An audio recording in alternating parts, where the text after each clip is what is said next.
Seguindo aqui no Além da Notícia, o tema de hoje é extremamente interessante. Dívidas públicas. Por que o nosso país deve tanto? E também deve para os seus filhos o serviço e deve para os seus filhos a qualidade de vida e deve tantas outras coisas que nós estamos sentindo cada vez mais agora nesse tempo de crise. E nós estamos aqui com dois especialistas. Doutor Edivaldo, o que dizer? A nossa fama não é boa, nós somos aquele povo que talvez um dos que pagam mais tributos no mundo. E nós temos um país em crise, um país que recebe tanto dos seus trabalhadores e temos um país agora em crise econômica. E temos um país com dívidas. Por que esses desencontros todos? Por que esse desajuste ou essa má administração daquilo que nós mesmos temos de recursos? Na verdade, o Estado, ele é um conjunto, um sistema de normas, e essas normas, elas acabam assegurando uma estabilidade para o funcionamento da economia. Então, se há um grau de aderência forte dos agentes econômicos, inclusive as famílias, as normas estabelecidas, a tendência é que você produza um quadro de estabilidade. Então, o problema é que, às vezes, em alguns países, o grau de aderência dos agentes econômicos às normas, em especial até dos agentes financeiros, ele é baixo. Há um déficit de aderência às normas de direito. Então, por exemplo, a Constituição estabelece lá um equilíbrio entre capital e trabalho. Então, os agentes econômicos deveriam se conduzir de maneira a manter esse equilíbrio constante no tempo. Então, o que é um conflito no Brasil, nós tivemos isso especialmente antes do golpe militar, em março de 64 e 31 de março de 64, tivemos isso durante o regime militar. Nós tivemos um conflito entre capital e trabalho, um acirramento desse conflito e também um conflito entre agentes econômicos da economia real, empresários, por exemplo, do setor industrial, com os empresários do setor financeiro.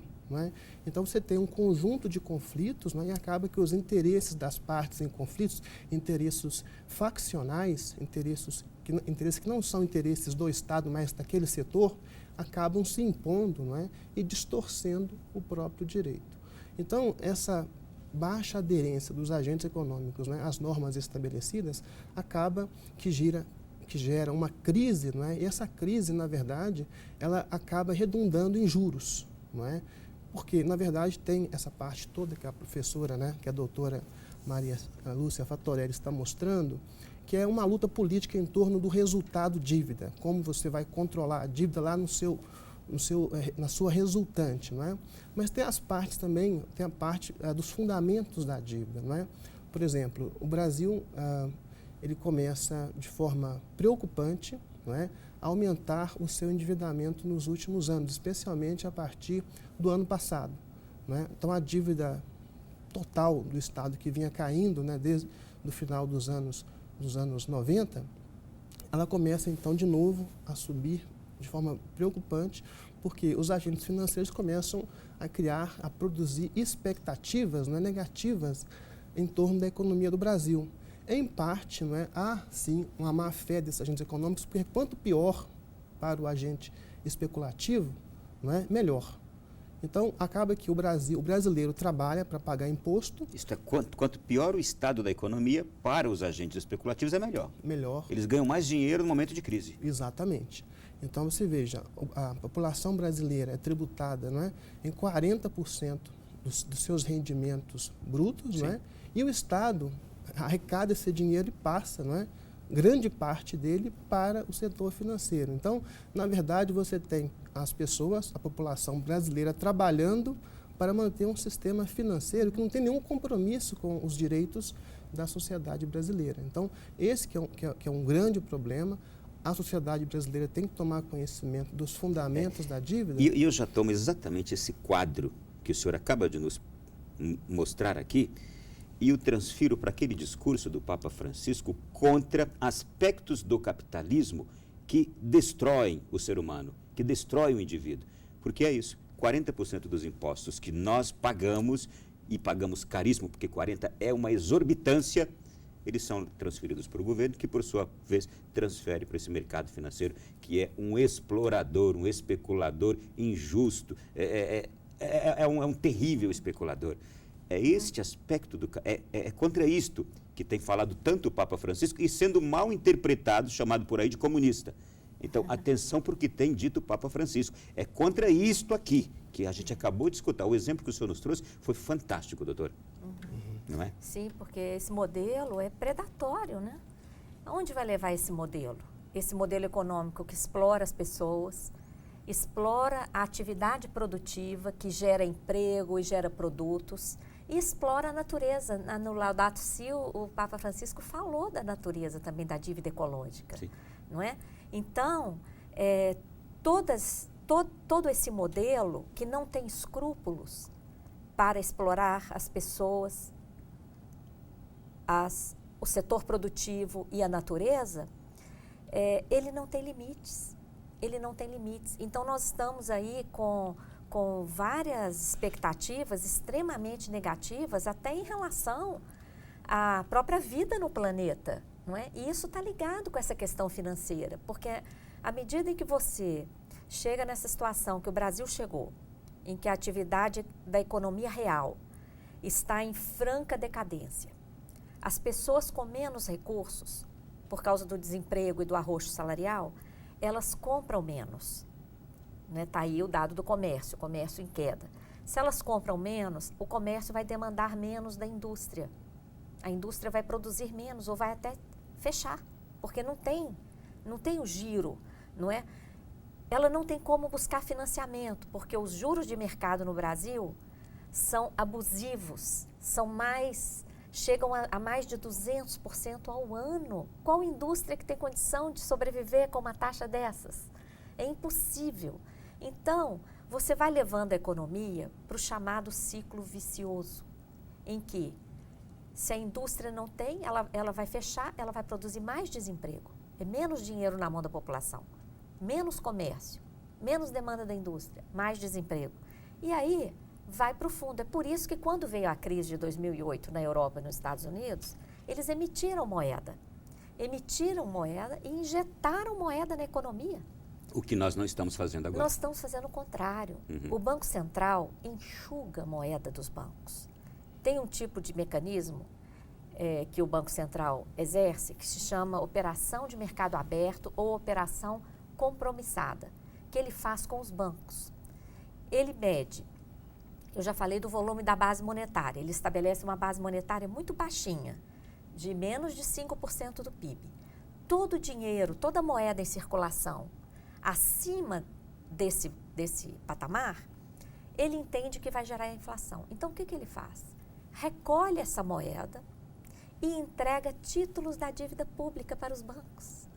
Nós temos quase R$ 1 trilhão em dívidas públicas emitidas para essa troca com os bancos. O que isso provoca? Em primeiro lugar, um crescimento brutal da dívida. Quase 1 trilhão da nossa dívida está em títulos que o Tesouro emitiu, entregou para o Banco Central e o Banco Central faz essa troca com os bancos. Isso, nós temos quase 1 trilhão de dívida nesse mecanismo. E qual é o nosso PIB? O nosso PIB chega a 5 trilhões. Pois é. Mas a dívida toda não é isso, não é só 1 trilhão, não. A dívida toda, a dívida interna em títulos, bruta, são 3 trilhões e 600. Desses 3 trilhões e 600, 1 trilhão está nessas operações. Essas operações são extremamente nocivas para o país. Primeiro, porque, na prática, elas significam a garantia de remuneração de toda a sobra de dinheiro dos bancos. É por isso que o lucro deles é tão alto. Não, eu queria perguntar para os senhores o seguinte. Nossos governantes têm noção e conhecimento de toda essa realidade, porque eles não estão ali somente de fantoches. Então, o que acontece é má gestão, é má governança. É isso que nós temos. Com certeza. Dos nossos governos. Com certeza. Não é? E tanto do executivo como do legislativo. Há uma responsabilidade, sim, porque se nós, um movimento cidadão que trabalha como voluntários, Todas as pessoas do nosso movimento são voluntárias. Se nós temos acesso e nós temos condição de fazer essa análise, por que ainda mais técnicos especialistas dedicados somente a isto? Por que não fazem? Não é? Aí vem as engrenagens do que a gente chama sistema da dívida. Infelizmente, no nosso país, o financiamento privado de campanhas leva à venda dos mandatos. Aqui é um país sui generis, né? Se qualquer um de nós formos pegos vendendo ou comprando votos, somos presos. Mas o mandato pode ser vendido. Porque o que é um político altamente financiado pelo setor financeiro? Ele vendeu seu mandato. É um vendido. Ele vendeu seu mandato a esse setor. E aí, há um compromisso de não tocar aí. Não tocar nesses interesses. Eu quero saber o seguinte, tecnicamente, doutor Edivaldo, qual seria o movimento contrário para nós sairmos desta situação em que estamos hoje? Nós estamos hoje numa situação, assim, jogados nas mãos desse mercado inescrupuloso, desse tipo de política e de gestão sem ação. Qual seria o movimento para se sair dessa situação de dívida pública, dessa situação de crise? A solução seria mais política, né? Eu acho que hoje há uma escassez de política no Brasil, né? Tem um teórico francês do século XIX chamado Alexis de Tocqueville, que ele diz o seguinte, que o antigo regime, né, francês, ele começou a cair, não é, a se corromper quando a classe dominante, não é, que era a nobreza, ela perde o seu senso de responsabilidade com o Estado francês e começa a patrocinar os próprios interesses. Ela começa a autorreferir-se, a pensar só nela mesma. Então, quando isso acontece, não é, todo o sistema, todo o regime perde a sua legitimidade, não é, acontece a Revolução Francesa e coloca tudo aquilo abaixo, né? Então, nós temos assistido ao longo da história que os grandes saltos de evolução do Estado acontecem por meio de soluções de compromisso. Por exemplo, os direitos sociais, não é, que até decorrem em grande parte da encíclica Rerum Novarum, não é, de 1893. De Leão XIII, hein? Exatamente. Então, os direitos sociais configuram uma solução de compromissos entre proletariado de um lado e burguesia de outro. Ou seja, os burgueses concordaram, né, que não podiam continuar ganhando tanto, que eles deveriam repassar uma parte da sua renda para o proletariado. Por meio de quê? De direitos sociais, de financiamento público, à educação, à saúde, não é? Em resumo, há um padrão de vida compatível com a dignidade da pessoa. Então, a partir, não é, da introdução de direitos sociais, houve um consenso sobreposto de que nenhuma pessoa poderia mais viver na indigência, não é? Então, com isso, você então teve um compromisso que salvou o capitalismo, não é, no começo do século XX. Então, os países que conseguiram desenvolvimento, né, eles partiram, então, sempre em torno de compromissos. Agora, quando acontece uma situação como acontece hoje no Brasil, em que os setores, né, partidos, setores da sociedade civil, cada um busca o próprio interesse, você acaba escasseando a política. Você tem lutas, conflitos de interesse e não conflitos eminentemente políticos. Com isso, né, você tem, isso daí redunda custos também financeiros. Você gera uma instabilidade política, nós não conseguimos, né, produzir um pacto que devolva ao país a estabilidade necessária e, com isso, os agentes financeiros acabam ganhando em cima disso. E agora eu questiono. Esse compromisso, ele parte, o lugar onde ele nasce é em homens honrados.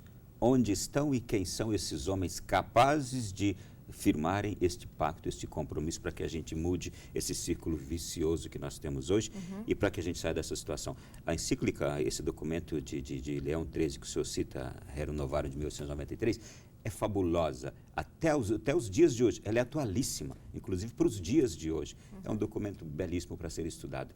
Nós vamos para o intervalo e daqui a pouquinho, na sequência, a gente continua falando sobre dívidas públicas, essa crise econômica que nós vivemos, e as raízes dela estão justamente aí.